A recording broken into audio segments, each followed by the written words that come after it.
Voici l'édifice qui a accueilli cette année la séance de jeûne et prière des membres du bureau exécutif national, les responsables régionaux et leurs épouses. Nous sommes dans la région d'Azové sur l'assemblée de Chinderoué. 3 jours de recherche de la face du Seigneur, 3 jours d'édification et d'affermissement spirituel. À l'ouverture, le mercredi 29 novembre 2023, le président de l'église, l'apôtre Félicien Olachi, a entretenu les participants, abordant le sous-thème « Les caractéristiques de l'église déployée ». L'occasion était favorable pour révéler le thème général de l'année 2024 qui servait déjà de boussole pour les différents enseignements de la rencontre d'Azové. Nous bénissons le Seigneur qui a été avec nous durant tout ce programme. Et le Seigneur, dans son amour, nous a donné le thème de 2024 qui est un peuple de Dieu déployé pour transformer son monde. Et durant ces 3 jours de jeûne et prière des régionaux et épouses, le Seigneur nous a entretenus sur divers sous-thèmes. Donc j'invite chacun à mettre en pratique ces sous-thèmes que nous avons reçus. Et arrivé dans nos postes respectifs, je prie chacun de bien vouloir partager ce qu'il a reçu avec les pasteurs, leurs épouses et les officiers.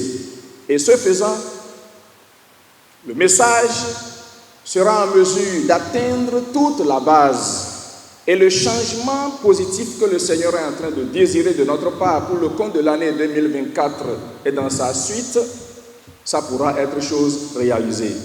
Plusieurs prédicateurs se sont succédés. D'intenses moments ont également marqué la rencontre. Ce vendredi 1er décembre 2023, l'apôtre Julien Eda a développé le sous-thème « Don sacrificiel et le prélèvement de la dîme ». C'est un sujet qui retient les attentions. Des enseignements nous ont été donnés et nous devons vraiment réveiller l'attention des fidèles, de nos officiers, de ce qu'est l'Église, ce qu'est réellement l'Église.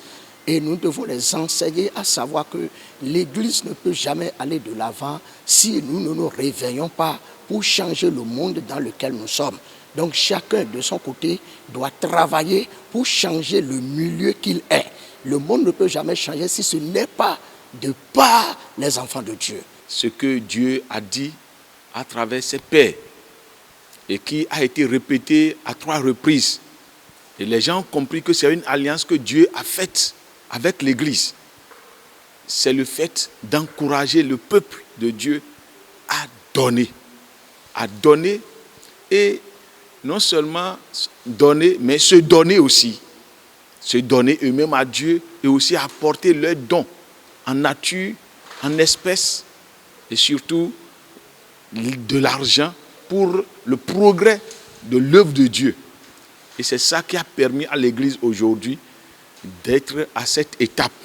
Et on nous encourage aussi, à nous qui sommes au Bénin, tel que nous l'avions commencé, les pères ont commencé, de tout faire pour que nous continuions, nous excelions dans cela.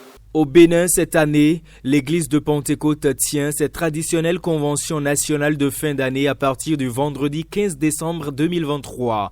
Les dirigeants de l'église conviés à Chinderoué ont été galvanisés par le président. C'est un message qui s'adresse aussi à l'église tout entière. La convention est à la porte de nous. Le Seigneur qui ne nous abandonne jamais prendra le contrôle de cette convention. Son esprit ne nous fait jamais défaut et ne nous fera jamais défaut. Donc, le Saint-Esprit prendra la direction de la convention dans tous les lieux où le peuple de Dieu va se réunir pour l'organiser. De leur côté, les responsables régionaux sont aussi prêts et annoncent des conventions pleines de surprises. Tout le monde s'active et nous sommes prêts. Nous sommes prêts par la grâce de Dieu. La Takora est prête et nous vous invitons aussi les gens du Sud à venir dans la Takora pour voir comment le Seigneur va œuvrer et il est à l'œuvre également parmi nous. Les serviteurs de Dieu sont repartis d'Azové satisfaits et débordants de joie, vu combien ils ont de nouveau été équipés. par le Seigneur.